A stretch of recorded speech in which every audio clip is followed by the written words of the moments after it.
Today on episode number 601 of the Teaching in Higher Ed podcast, the AI Grief Cycle with Christopher Ostro. Produced by Innovate Learning, maximizing human potential.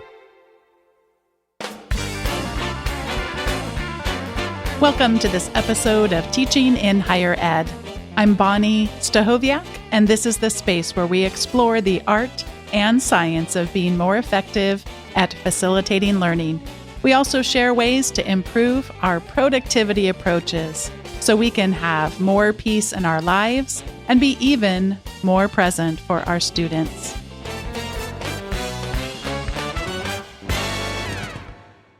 What if the biggest challenge with artificial intelligence and higher education right now isn't the technology, but the grief? In the past few years, the way we write, assess, and even define academic work have shifted, and many of us are still catching our breath after the changes brought on by the pandemic. Traditional assignments don't function the same way, at least not the same way we thought they did. Students are navigating new pressures, and we're being asked to become experts in a landscape that keeps moving around us. So what are we mourning? What have we actually lost?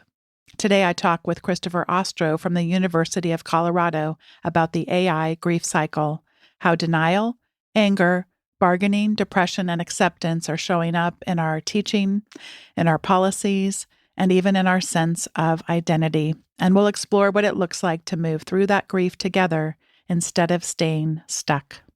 Christopher Ostro, welcome back to Teaching in Higher Ed. Yeah, happy to be here. I'm glad to have you back. We're going to have one of those moments, like a record scratching sort of moments, because I'm going to go from polite chat to tell me all the things we've lost. What are we grieving, Chris? I realize it's rather abrupt to begin with that question, but we got to get into it or we're never going to get out the other side. Hey, Chris, welcome to the show. Can you really bum everyone out? Yes. Do you have any tissues with you? I mean, I know this is, in all seriousness, I know these are things you've grieved as well. For sure. I mean, the fact is there are things we're grieving, right? So the most basic thing is our job has just profoundly changed in huge ways in a very short period of time. And, that sudden change could be something as basic as just the writing process itself. This thing we learned when we were youngins and have built whole careers around having it have one correct way suddenly has changed. I'm hearing so much from faculty talking about just all the sense of urgency around just this mountain of things that we now need to be experts in addition to navigating all the other things. And add to that, by the way, it changes all the time. So even if you knew it yesterday, it's probably going to look a little bit different today. And we're just going to couple on top of that our traditional assessments suddenly are not working effectively like we used to think that they did. Yeah, I mean, we like to tell ourselves that, but also the timing couldn't be worse, right? I mean, literally, all of this happened right after a pandemic that also taxed all of us, exhausted all of us, took a ton of our own time, energy, resources, well-being. And then now we're really seeing the consequences of that, how the pandemic affected learning for students in that era. So, I mean, the whole thing is just messy. There are real things to grieve here. Elizabeth Kubler-Ross introduced so many of us to the stages of grief. And whenever I see people mentioning grief and specifically what we're losing, what we've lost with regard to the continued emergence of specifically chat-based large language models, I saw a post from Daniel Stanford talking about him asking an auditorium full of community college instructors, and I'm quoting from him here. He asked them to tell me which stage of grief resonated most when they thought about their relationship with AI. Here's what they said. 7% denial. AI is overrated. I'll just wait it out. 15% anger. AI is running amok and undermines critical thinking. 38% bargaining. By the way, the 38% is tied. The top two are bargaining and acceptance. So we're back to bargaining now. I would learn more about AI if I wasn't so darn busy. Only 3% depression. What I love about teaching is slipping away. I have to tell you, I wonder how self-aware people are because I see a lot of depression going on, and maybe things have changed since then. And this particular day, he did the survey, and 38% acceptance. I'm ready. Where is my AI teaching assistant? I know you've been talking about grief with faculty where you teach and work. What are you hearing when you ask them about where they are in their AI grief? Yeah, and this is one of those annoying questions where I wish I could give you a quick answer, but I really think it depends on what type of teacher this is, how long they've been teaching, what they're teaching, what the institution they're at is, etc. But I could say, generally speaking, I work a lot with faculty who are maybe earlier in their career or adjuncts and are teaching these classes that are huge enrollments and are often required courses. And I think in that situation, I'm seeing a lot more anger through depression, right? Because I also think that the difficulties that they're facing are different than in other classrooms. Whereas if I'm talking with someone who is maybe a tenure track faculty who teaches smaller upper level classes, maybe even like graduate courses, where students who are there have self-selected for that interest. No one takes a 6-person class on Aristotle unless they really like Aristotle, or at least are somewhat interested. And I think in those rooms and with those faculty, I see a lot more of that acceptance. People are really excited because I see this as, hey, my students already have buy-in. How can I use these tools to augment that? Or I would, maybe this is a cynical take, I would also argue I see some denial. I think that those teachers, those classrooms often haven't been pushed to really actually see how AI could be impacting the student learning yet. But yeah, I mean, I think for a lot of faculty that I'm working with, it's somewhere between that anger and bargaining. And the bargaining can also look a lot like trying to come up with course policies. That's, hopefully if I give this to students and allow them to use it in these ways, they won't in these ways. And, bargaining comes in a bunch of different flavors. But the other thing I keep seeing, and where I see the most anger and depression actually, is this question I keep having come up. And, I'm running this AI ambassador program where we're trying to teach faculty about AI so they can take it to their departments and teach in discipline trainings. And one thing that's keep coming up there is this discussion of why do I need to justify why what I'm doing is important suddenly? And that didn't really used to be a thing as much. When I was a student, no one ever really sat me down and was like, Chris, here's why learning how to write is going to be important. Right? Sort of seemed self-evident to me. And, I grew up in that era where I could really rest assured that just getting a college degree and being good at one or two things would get me a job. And that maybe that was enough for me to never question that value. But the fact is, we do have to justify that value to our students now. They are coming in, many of them, maybe because of the pandemic, are coming in not really seeing the value of some classes. Again, not every class by any stretch. And I think there are so many faculty who get so personally frustrated and offended to a degree of like, I can't believe I have to explain why what I'm doing matters. And on the one hand, I totally get that. And it upsets me too, to be blunt. But also on another hand, if I don't do that, all I'm doing is putting my pride over helping my students, right? Like there's a lot of things my students don't see the value of that I guess if I don't answer that question, they'll literally never see the value of it. And that maybe even reinforces that it doesn't have value, which I don't want. So I don't know. I think that's one of the unique things I've been running into a lot recently. So many times when we look at the challenges that are coming up with regard to artificial intelligence aren't new. They just may be exasperating existing challenges. And as you were saying that, it was reminding me of all those things that bump up against our sense of identity. And I can remember having students who cheated on exams and all that, and that it used to feel so much to me like this was a personal affront. They cheated on me, not just on my exam, but it was like they had it out for me, and I would really internalize that in very personal, and I would argue even somewhat defensive, perhaps even offensive ways. That's 2 decades ago. I'm not saying that I've completely achieved the mastery of depersonalizing those things. Certainly, I still have a sense of identity and I still have insecurities, et cetera, et cetera. I am more able to look at things with more of a nuanced lens and centering students and their pressures, their needs, their scars, et cetera, and making myself less at the, as the hero in their movies of their own lives. Like that's not actually the way that works. I'm slightly better able to do it today, but yes, of course you catch me on a bad day and I am going to, we get tender, we get, and we have to, be continually asking, where is it that we're finding meaning and significance in our teaching? And if it's about control, And that's where we're finding meaning and significance in our teaching. Boy, oh boy, is this just going to be a tough go for you. And it gets really close to these questions of identity, too. I can't tell you how many faculty I know, they study the thing they studied and became experts in because it is something that's personally important to them. I mean, look, I'm sitting here doing this podcast record dressed in a toga because I used to be a Latin teacher. It's also Halloween. But, like, this is part of my identity, as stupid as that is. I have more than once in my life referred to the Romans as we, and I've had to then be like, oh no, maybe I don't want to own all of that. But, I mean, it's silly, but I think so many academics I know have a deep personal connection to the content that they study. And so all of a sudden being in a room where they can't get students to care at all, or it feels that way, I totally get how that can be, like, infuriating, to be blunt. But also, like with a child, like if you're raising a child and they're not listening to you, the more you yell at them, the kind of less actual respect you're going to get, and the less that might in that very one moment help, but long term that is terrible for that relationship. I would argue that's kind of a moment we're in with our students right now. Me yelling at my students to get them to care about writing, maybe I can scare them to caring for that one class meeting, but it's a pretty corrosive thing to try to do long term. I'm cracking up right now because I'm not sure if listeners will be familiar with this meme, but there was a meme going around for a while about how men will think about the Roman Empire on average once per day.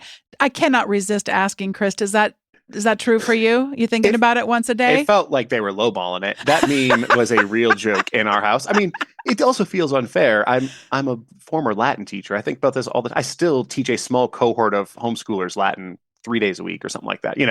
Yeah, it's probably think about it more than is healthy. I'll own that. That's fine. Chris, we've been talking about faculty. Let's bring students into the conversation. Where are you seeing students come into the mix? What do they need from us, and what do they ultimately need from themselves?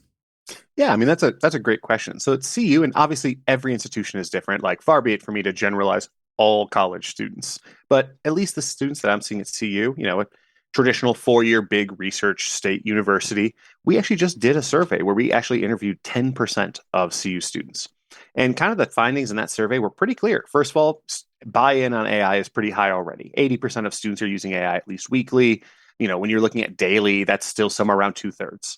And that's a lot. That's too much that I can't just tell them, don't do this. Beyond that, though, it's really clear that there are better and worse ways to use these tools. I think this is something that Bastani et al. And Keston et al. Really hit, that there are ways that doing these, studying with these tools can actually really help retention. But there's also so many ways where it's deleterious. And then lastly, though, and this was something that shocked me, almost 70 to 80% of students at CU said they wanted more training with AI. And they didn't want it in its own class. They wanted it built into the classes that they're already teaching, or that they're already taking, because they wanted to see AI in each discipline. And how rare is it to have a moment where my students are clamoring for more teaching, right? I in my 15 years teaching, it's pretty rare I come across that. I think that both you and I, when we've talked together without being recorded and also conversing in social media, neither one of us wants to come across as if we have all the right answers, because there isn't such a thing as right answers. Context does matter. And where we come at this does matter. You mentioned abstinence-only education, and really how that, unless you've really gone in and done some serious deep dives, this can be controversial for people, because I think many people who I talk to or read their work, they don't want to make it as if AI is inevitable, or I think we have to be careful that we talk about it in nuanced ways. But I did want to share a quick anecdote related to what you shared and you're hearing from students.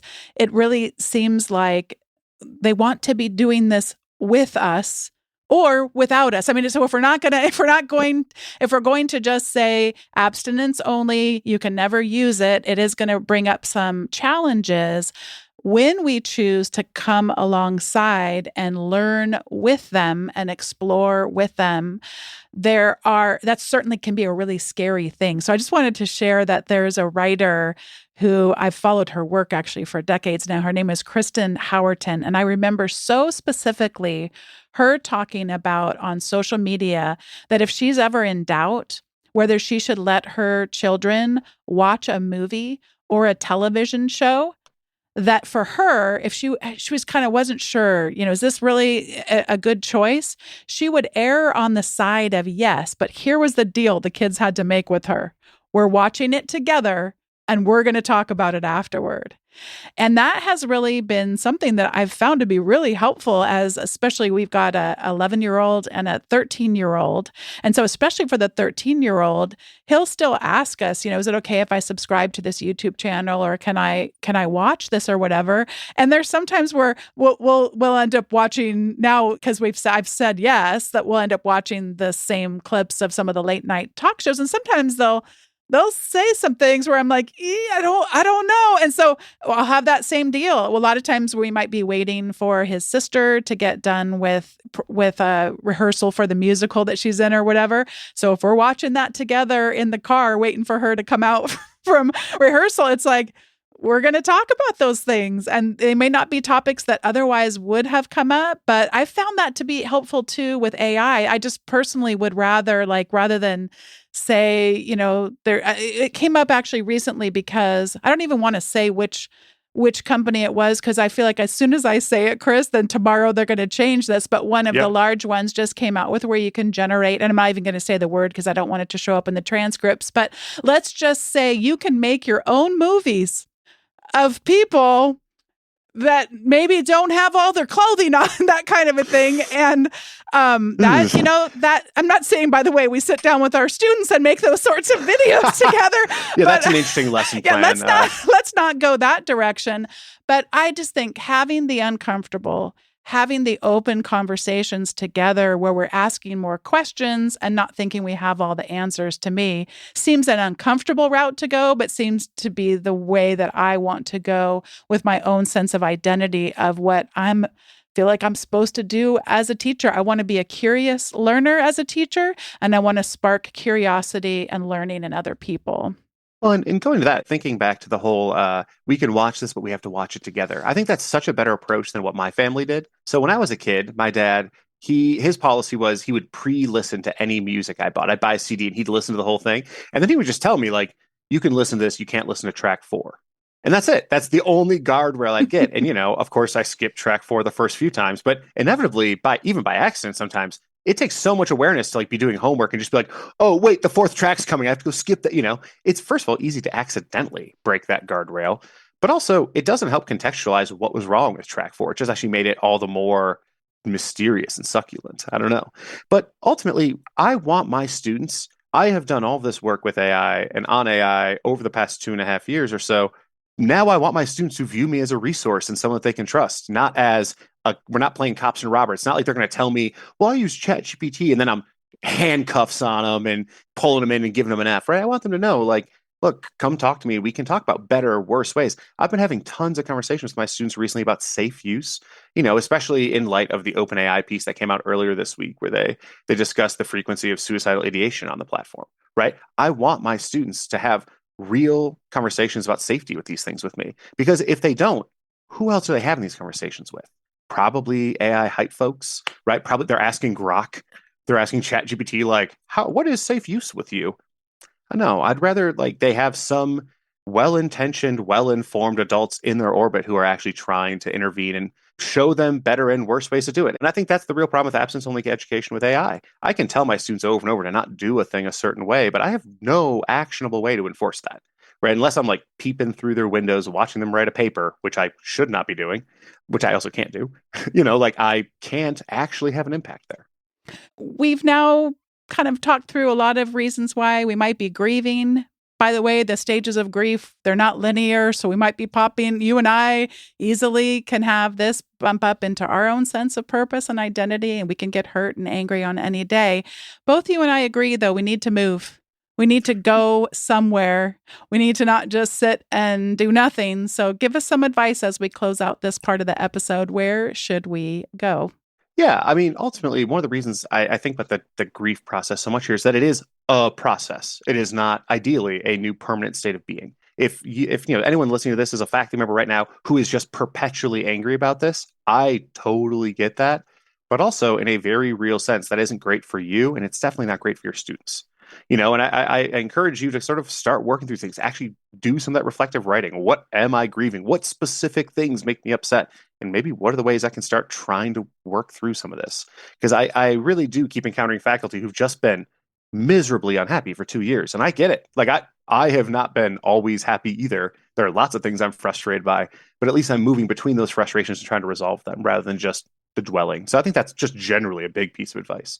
Beyond that, I would give a lot of feedback. I mean, a big piece of advice I'd give would be to find community, right? One of the things we did at CU that has went really well is we opened up this AI reading group, and it's about half people from CU, half people I schmoozed from LinkedIn into joining, but it's been great. And you have a few teaching faculty in the room, you have a few AI researchers, you have a few tech bros, a few tech researchers, a few people who work in the private industry. We have a neuro, Flux from a previous episode is in there providing the neuro angle. But ultimately, it's really great because we have a room of about 15 to 20 people, 25 in the total group, but we never get everyone, of course, because we're all people who are juggling everything. But it's nice to have these people in the room who are all concerned in different ways, bringing those different lenses and kind of helping to see this problem from so many different sides. I don't know. I don't act like I have all the problems, or sorry, I don't act like I have all the solutions. I wish I did. But for me, I'm the sort of person who, when something makes me uncomfortable, I want to lean in and understand it better. That is, for me, the cure for that anxiety. I'm not, even if I can't fix it, if I understand what explicitly is causing the tensions and the issues, hopefully I can start working towards a solution. And I would encourage people to try to take that proactive approach as much as possible. Maybe feel free to DM me if you're interested in trying to join this reading group, but also try starting one at your own university. I really think that can go really well. And if nothing else, build community. When a new browser comes out that has agentic AI features that totally undoes, hypothetically, a ton of our security measures for assessments, just theoretically, it's nice that I'm not sitting alone in my room screaming. I was at least sitting with 2 or 3 people on Zoom screaming. And, that we all processed that pretty quickly. But by the end of that hour-long Zoom meeting, we were really focusing on like, okay, what are potential ways we can start doing something about this? And I just think that's a healthier emotional place. When you talk about healthier emotional places, to what extent do you find any opportunities to root yourselves in the idea of trusting students? Yeah, I mean, we've talked about this before. I want to trust my students, and I do. But, same with my house. When I leave, I trust my neighbors, but I'm still locking my door. The way that the student-teacher relationship works and has always worked for literally we have examples in ancient Greece of students cheating on homework, right? Like this is not some new thing. The point of teaching and education has always been this power balance between teachers and students. Ideally, you can trust them and you don't have to, but every now and then, they're going to cut corners because they're young people and they have other things in life that they want to do, competing for their job, their time. At CU, a thing we're seeing is just the average student, the amount of time they're spending working is going up every week. They have these other competing like investments of their time. And as much as I trust my students, I also know that I've cut corners at work before. I get it, right? I'm not here to judge. If I also catch a student cutting some corners, I'm not making it into this big, deeply moral, personal failure thing. It's a learning moment. Here is what you did. Here is why that wasn't acceptable. Let's talk about a way to kind of take a restorative angle to this now. But also, I'd never start any conversation with my students on the assumption that they're cheaters or that they're like mustache twirling villains just trying to ruin my day. They're not. They're just people trying to learn. At best, at worst, they're people trying to pass my class who hate the content, but I hope they like it. But they're human beings, and I just want to see them as people and treat them as people. I see so many times that we as faculty can be assuming that we've earned the trust to just have us be credible sources for how assessment takes place. And I don't think we're collectively very credible sources, as if a student couldn't question, why are you having me do this? You talked about that earlier in the conversation. We're not very good. We're not very credible. I wouldn't even, I say for my own teaching, as hard as I spend, I cannot leave classes well enough alone. I change them every semester. I just don't know any other way of being. And yet I still, every time I look at it, I'll come back to, have you really given them an opportunity to fail, get feedback, try again? Are you actually implementing deeper learning like that? And no, I'm not. So that natural resistance, talk more about what you discovered through that survey and other areas where students may question us as the assessors of their learning or the assigners of meaningful assignments that are actually going to matter to them. So some of the things that came through in that survey also were, there's huge anxiety on the student end about where all this is going, right? Especially also if you're looking at some of the recent articles, Brynjolfsson et al. Is a big one, but, Husseini and Massoum, I believe is the other one. Sorry, Husseini and Lichtinger is the other one. But these 2 huge articles came out in the past 2 months that we're looking at AI's impact on the job market. And in some fields, you've seen a retraction of 22% of entry-level jobs already, right? Like if you were a student, listener, please, like put yourself in the shoes of being like a 20 or 21-year-old in a college classroom right now who is, for the last 4 years, had a plan that maybe since the pandemic, you helped plan this with your high school counselor and your parents, and then you went to college and you were all excited. And then just like that field, a quarter of the entry-level jobs just dissipate. There is extreme anxiety that students are feeling about that. And then on a real way, that does filter back to us. I don't like to think of college as necessarily just professional training. I think there should be and is so much more to it. But that is part of the gig, right? Like as much as I want to push against that, it is part of it. I am ultimately trying to teach them some skills that will make them more successful professionally. And I don't know if our students take that for granted now. I don't know if they should also. There are multiple fields where if we don't know what that field looks like in 10 years, how much do students trust that we actually know what we're teaching towards then? Like, I think a lot of the checked outness that I hear faculty venting about right now is a result of that, right? If you were in a classroom that you were forced into being into, that you're not convinced that the actual content is going to help you at any point in your life, would you be checked in, right? How many professional development seminars as a professor myself? How many professional development trainings have I been sent to that within 5 minutes, I was like, this person has no idea what they're talking about. And then I just screwed around on my phone or on my laptop or something. It's cynical to admit that, but I think it's also important if we're going to give it to our students that they're human beings and they're imperfect and everyone makes mistakes, so are we, right? And we need to make some space for that. Yeah. And I mean, not to push it too far, but perhaps they're just perfect. Perhaps they're really, really good at what is going to matter. Perhaps they are able to really focus on in that moment with all the priorities and things that they're juggling. Perhaps those are the very skills and the very qualities that have helped them be able to get into college, be able to navigate multiple jobs, be able to navigate food and housing insecurity, et cetera, et cetera. I mean, I don't think we're always able to see it in as nuanced ways. We've been talking about both you and I, some resistance to an abstinence-only type of approach to artificial intelligence. Mm-hmm. I'd love to have you, as we close out this part of the episode, have you share a little bit more specifically about what would it look like for us to engage with artificial intelligence as part of a course? What are some ideas that you're hearing and you're trying? This is like such a perfect question. So you had just mentioned earlier that you spent way too much time tinkering with your classes. Wouldn't you know that that's also something I do? I hate it and I need to do less of it. But I literally, this summer, I got really fed up. I was waiting for some guidance on AI literacy in like the writing classroom. And there's a few articles here and there, but eventually I just got sick of waiting. And so I tore the first 10 weeks out of my 15-week class. I rebalanced the last 5 weeks because that's still like a hand holding how to write your first research paper. I modernized that. I added some AI lecture and components into that.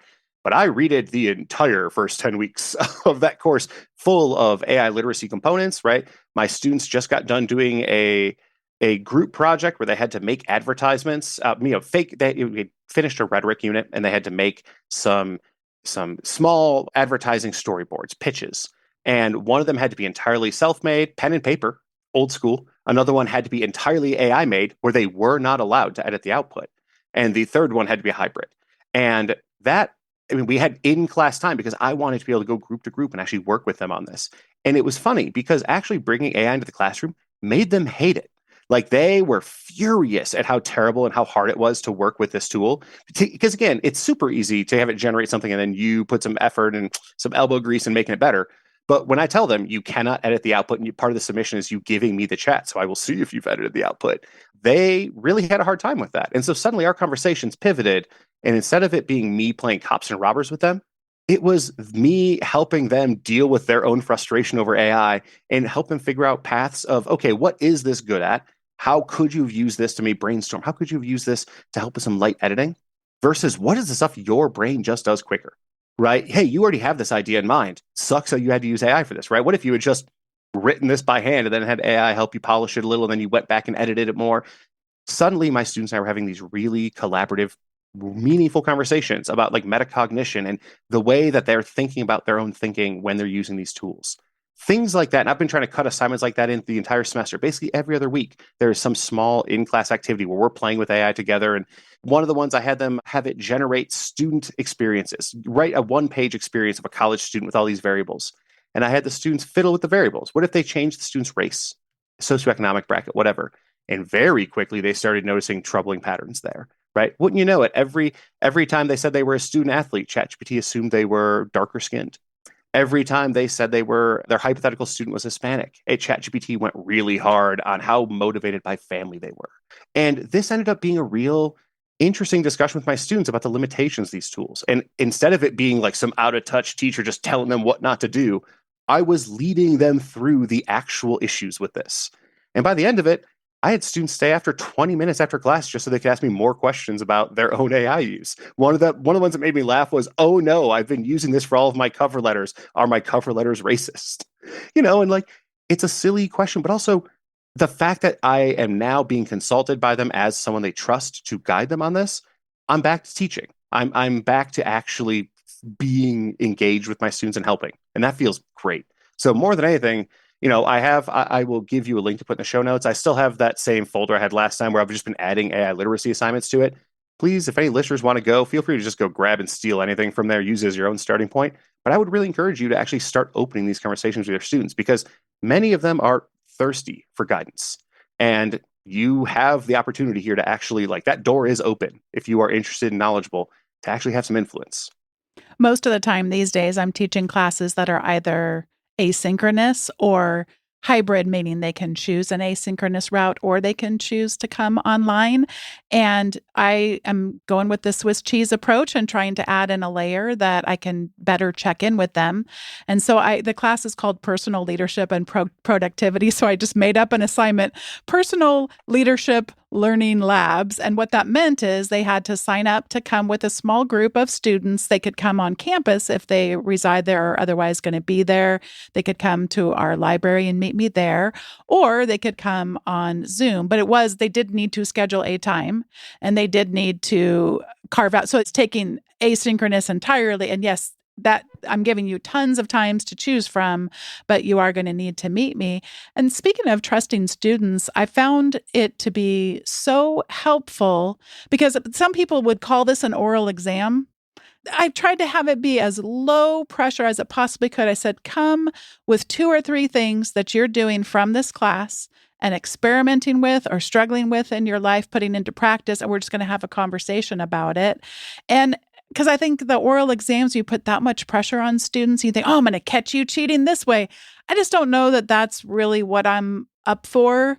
And it was so nice because I think then it helps them carve out. I was the reason I did it was a little bit out of frustration because I'd get these course evaluations, which were really good, but they'd be like, oh, if only I'd had a chance to meet with you, and I'm thinking, you mean the constant me telling you that I was available wasn't enough? So it just kind of puts a little bit more accountability to take advantage of office hours, but I didn't call them office hours. I called it an assignment name.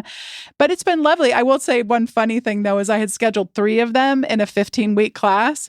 I quickly realized that's too much for everyone. So that's ambitious. Yes, I deleted the second one. So it's just once toward the beginning and once toward the end. And I'm finding it so delightful. You were mentioning earlier about wanting students to know when there's not, it may not be worth their time to use AI. And I really enjoy those times where I can clearly see that we've built up enough trust to know I'm not trying to sort them. And if they have a typo, I don't care. This is not a published paper. I'm just really enjoying seeing some raw, real writing in response to things because I am making it relatively easy to do. I'm not having them jump through tons of hoops and that sort of thing. Small practices, observable, that sort of thing. It's just been lovely. But I've so enjoyed that. I was also going to mention that at the end of those conversations, because it's a class where they're learning about how to manage email in a workplace context, how to navigate calendars and those sorts of things, I am introducing them to some AI tools. There's one called Goblin Tools. We've mentioned it before on the show, but in case somebody missed it, that's really excellent, especially for people who may have ADHD or they may have other Yep. things. It's one of those things, Chris, where I just sort of assumed everyone can take a large project and break it into little pieces. And I realized in prior years of my life, oh, that is not the case. And it's wonderful because you can put something like their, plan my graduation party or whatever, and it'll give you a good project plan. But if you want to even break it down even more on one of those steps, because you've never done X, Y, or Z, you can click a little expand button and it'll get even more granular and help you with that. So they really enjoyed that. But yeah, one of the young men, I told him that I was glad we weren't recorded, but that I have these conversations a lot. And this young man, he was very angry, but in the best ways possible. Because he was saying, oh, I've got this professor, and this professor says, no chances. If you show up on Turnitin as having used AI, you're failing this assignment. I'm reporting you, like no questions asked. And he's like, but I know that it's Turnitin that's using artificial intelligence to identify whether or not he really had a keen understanding of the critiques that he very justifiably should have as a student. And I had wished that there would have been, us getting recorded just because he was so succinct and so good and so angry and justifiably so. Yeah. And one last recommendation I want to throw in there, that just because something you said just reminded me of this. We were asking about how to have some of these conversations with students in these classes. And I think this works asynchronous or synchronous classes. I have started leading almost all of my classes with some sort of small group project. Actually, I don't even think it matters what the project is. I mean, some are better or worse than others. But what I've really learned is at very early in the class where my students are still maybe building trust in me, they're not sure if I am playing cops and robbers and just trying to get them to self-incriminate or whatever. If you put 4 like college sophomores in a group and tell them, hey, I need a presentation. You are all working on a presentation on these things.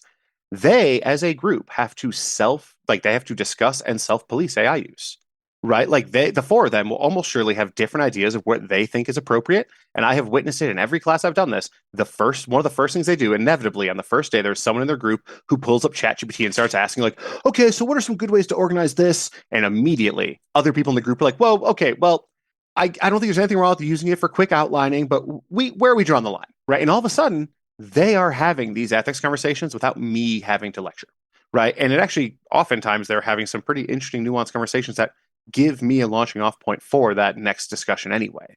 And again, I think you can do this in an asynchronous class too. I do this in all my asynchronous courses. People hate group work, but also that's part of school. I don't know. And even in these asynchronous courses, what I found is as long as you give a long enough window, so this project is open for a week and a half rather than a week or something, right? Giving them additional time and all that, you will see some really profoundly nuanced discussions students are having about the ethics of these things. Because again, students aren't dumb. Like they're smart people. They are trying to figure out these lines too. And if you can have them self-discuss these things with each other first, and then have that be sort of a precursor for your conversation about ethics with these things, I think that goes really well. This is the time in the show where we each get to share our recommendations. I would like to apologize to listeners in advance. I am going to recommend a podcast episode. I know that all of our podcast queues are so full, but this one is so worth it. I'd like to thank Wes Fryer, who on Mastodon recommended this one. So the podcast is called The Long Shadow Podcast, and the series specifically is called Breaking the Internet. And the episode I would like to recommend is called The End of the World as We Know It. And yes, if you do start humming, it's the end of the world as we know it, I will be joining you in song. And what I loved about this podcast was it's going back to essentially what broke the internet, and it retraces 30 years of web history. I was having so many flashbacks to things like when the internet first became more of a graphical user interface, things like GIFs and blogs and apps on pets.com. I mean, it's just having all these different flashbacks. I really think it's well worth a listen. I'm looking forward to listening to the entire series. And Chris was nodding quite a bit when I mentioned the Long Shadow podcast. So I'm guessing there's tons of other goodness besides just this particular series for us to go and explore. I also want to recommend an article by Adam Grant. It's called What AI Companions Are Missing. Meaningful relationships are about giving, not only receiving. I'll read just briefly the intro. He says, I was stunned to learn recently that 72% of teens have used AI companions, and nearly a third find them as satisfying or more satisfying than human interaction. It's not hard to figure out why. AI chatbots have already surpassed the average human at offering empathy. Critics have sounded the alarm about what can go wrong when AI chatbots shower teens with praise and validation, but we're overlooking a more fatal flaw in their design. The biggest problem with AI companions is not that they're sycophants, it's that the interactions they manufacture are one-sided. I really enjoy getting to read about the things only humans can do, to be reminded about the things only humans can do. And I thought Adam Grant did a nice, nuanced way of looking at the data that's available and just reminding us of what makes us uniquely human. And I'm going to pass it over to you, Chris, for whatever you'd like to recommend. I love that, by the way. It's important to remember that we are also complex emerging machines, right? Like we're not made of wires and fiber and all that, but we are still also, as a machine, coming into our own and figuring out how all of our own stuff works. I love that. That's a good reminder. So for mine, I'm going to recommend two things, one of which I already did way earlier, which was, again, that discussion of if you are feeling bad about AI stuff just generally in your pedagogy right now, I really want to encourage people to build community, right? Whatever that means, right? For me at CU, that has been a lot of like, CU is the type of college where there are multiple silos of excellence, where there's different offices that do great work that don't interact a lot. For me, a big part of it has been making those offices interact more, but also looking outwards and finding other people who are experts in different ways that help make all of this seem more manageable or more approachable. I really cannot encourage that enough. And then the other thing, kind of a little more just different thing entirely. Over the last year, my wife and I have been trying to see a ton of movies, right? Our local theater has a $25 a month unlimited pass, right? So we're just, it's basically a streaming service now, right? So we'll just go whenever there seems like there's a good movie. And one of the ones that really blew us away last month was the movie Twinless. And I just wanted to recommend that. I don't know if anyone here's, I don't know if you're familiar, but Twinless is this really great, it's a really great kind of dark comedy that gets at some really classic, some of the stuff we're talking about today. Basically, it's an entire story about these two twins, both of whom have lost their other twin, who meet in a support group. And the entire comedy is this dark comedy exploring grief and this very specific type of grief, but also putting some humor in and some grace and kindness, right? No one's perfect. They have these awkward moments where they're trying to help each other, but also awkward moments where one of them might need more help than the other, and where they're leaning on each other in ways that, sure, it's easy to make fun of, but ultimately, us humans got to get through grief one way or another. And I just thought, after our whole conversation about the AI grief cycle, I thought this was a good dark comedy that hits on a lot of similar themes and also was just an underappreciated gem. I think this was the only 5-star movie for me on Letterboxd this year that wasn't like, that made under $2 million in box office. I mean, it was just this totally small gem that I loved. So I just really wanted to recommend Twinless. Are you on Letterboxd, by the way? I am, yeah. And is it like a public thing that we can go check out? Because I only just recently, I've heard of Letterboxd before, but I only just recently discovered a friend who takes his profile very seriously and his reviews very seriously, and I'm enjoying following his profile there. I'll put it in the show notes. I'll drop the link in the chat, and you can throw it in the show notes. I'd love if any interested AI and higher ed people are curious, feel free to follow along. Don't judge me for my top movies. It's fine that it's Smile, The Substance, Twinless, and Bratz. Don't overthink that, and let's all just have fun. It's always so hard when you have those top lists, and then you're like, don't judge me. Well, secretly, my wife and I both also love bad movies. Like, there's something so fun about a movie where you can see what they were trying to go for, and it doesn't quite get there, or something that's kind of dumb in a fun way. And, that is, in a world that is increasingly complicated and sad sometimes, it's nice to have a movie I can just throw on and laugh. I agree. I'm so glad for today's conversation, and I'm looking forward to the next one. I thank you so much for carving out time on a day when you had family and friends in town, and I'm just grateful for what feels like an ongoing conversation. I'm delighted to have talked to you today. Bonnie, I always love when I get the chance to talk with you. Thank you so much for having me. Thanks once again to Christopher Ostro for joining me for this episode of Teaching in Higher Ed. Today's episode was produced by me, Bonnie Stachowiak. It was edited by the ever-talented Andrew Croker. Podcast production support was provided by the amazing Sierra Priest. Thanks to each one of you for listening. I'd love to have you add yourself to the weekly Teaching in Higher Ed update. That'll get you the most recent episodes, show notes, some discussion questions, and other recommendations above and beyond the ones from the episode. Head over to teachinginhighered.com/subscribe to get yourself signed up, and I'll see you next time on Teaching in Higher Ed.